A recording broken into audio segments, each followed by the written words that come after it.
Dana White just dropped 3 huge title fights, 3 back-to-back-to-back main events, UFC 297 in January, UFC 298 in February, UFC 299 in March. Let's get into them. So we start in Toronto, Canada, January 20th, 2024. Sean Strickland will defend his middleweight title for the first time since defeating Israel Adesanya in September at UFC 293. He will be defending it against not Khamzat Chimaev, contrary to popular belief, and, well, because that's what Dana said would be the next middleweight title fight. Looks like Khamzat broke his hand in his most recent bout with Kamaru Usman. Probably not going to, or was not able to turn around in January. They wanted to proceed with the middleweight division. In steps Dricus Du Plessis, and it's not a bad fight, right? He's 6-0 in the UFC. He's coming off of a knockout victory over Robert Whittaker in July. He was up next for the title shot in September against Izzy, had an injury, couldn't make the quick 6-week turnaround or whatever it was. Might have been less than 6 weeks. Couldn't make the turnaround. In steps Sean Strickland. In steps one of the biggest upsets in UFC history. And now they will fight each other. Sean Strickland versus Dricus Du Plessis. It's a big fight to kick off the year. And I made a short on this. You may or may not have seen it. Actually, I don't know if it was a short. No, it was a short on YouTube. I don't know. Maybe you saw it, maybe not on the channel, but you've probably heard of it. Actually, maybe you haven't even heard of it. But there's another title fight happening at UFC 297 as well. Not a part of the 3 announcements from Dana today, but it's the vacant women's bantamweight championship. Raquel Pennington coming in on a 5-fight win streak. Her most recent win was against Ketlin Vieira back in January of this year. She's facing not Juliana Pena. So 2 title fights here with not the bookings you would have expected going in. Instead, she will be fighting Mayra Bueno Silva. She's on a 3-fight win streak. Should be 4. However, she had the no contest against Holly Holm. It was a submission win, I should say, that got overturned to a no contest due to ADHD medication. She was on a suspension. She will be back and still get a chance to get a crack at a UFC title in January. So Toronto, Canada, getting 2 title fights. Big headliner, though. Sean Strickland looking to continue making a name for himself, building his star power in the company against the undefeated in the UFC, Dricus Du Plessis. The man's never been in a boring fight. Those 2 colliding should make for some fireworks. 1 month later in February, no specific date, no specific location, but we will have Alexander Volkanovski, who just lost in a chance to become double champ against Islam Makhachev at the end of October, a couple of weeks back. He's returning to his normal weight class of featherweight, 145 pounds, to look to continue his perfect record at that weight class, to add another title defense to his resume, and it's going to be against Ilia Topuria, the undefeated 14-0, 6-0 in the UFC. What is he even, like 24, 25, 26, is one of the 3. 26 years old, though, fighting out of Spain. I believe this is probably going to be the first fighter in UFC history from Spain to get an opportunity to become champion. Don't quote me there, but I'm pretty sure that is accurate. At least I hope it is.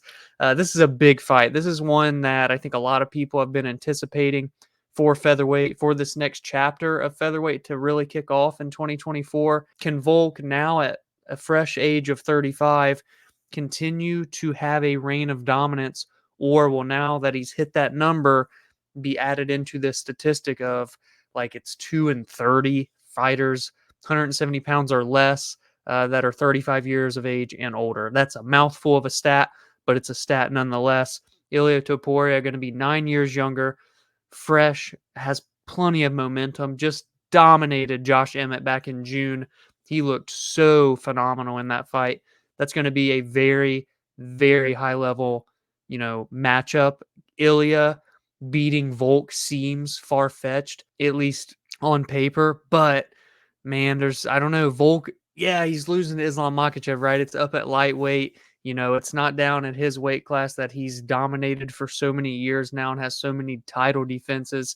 But I think this is a very, very big challenge for Alexander Volkanovski. And if he can get through Topuria, he continues to just further cement his legacy and will undoubtedly become the greatest featherweight of all time. If he isn't already in your eyes, I feel like if he beats Topuria, that should probably cement it for you there. So that's going to be in February.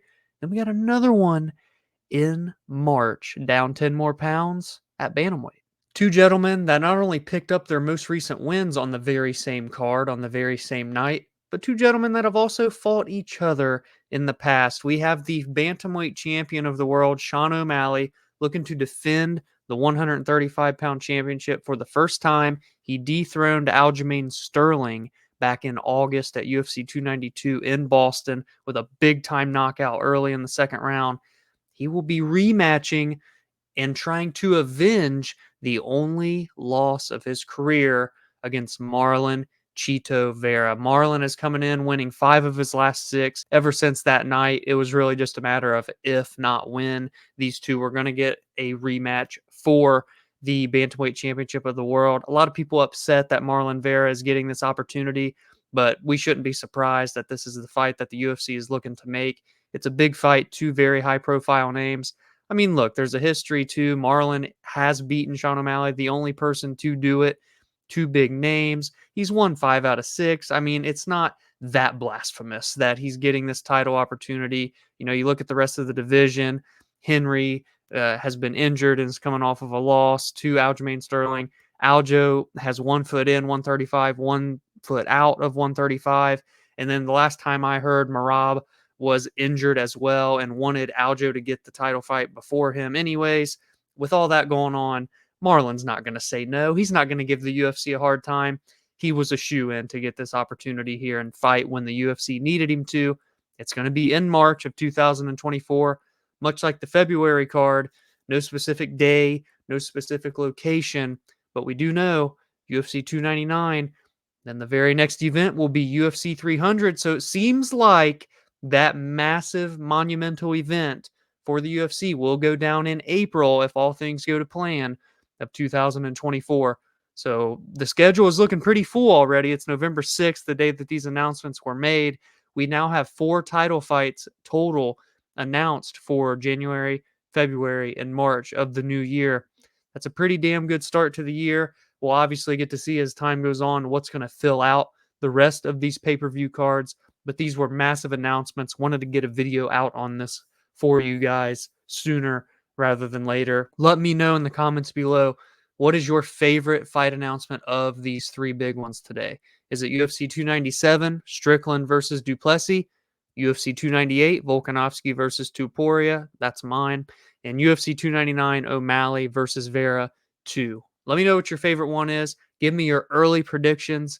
And if you enjoyed this, drop a like on the video, subscribe to the channel if you are new to stay up to date with all of my previews, recaps, breakdowns, bets. Well, maybe not so many bets for this year, but maybe next year, right? We're getting into 2024 and MMA news and fight announcements just like this one.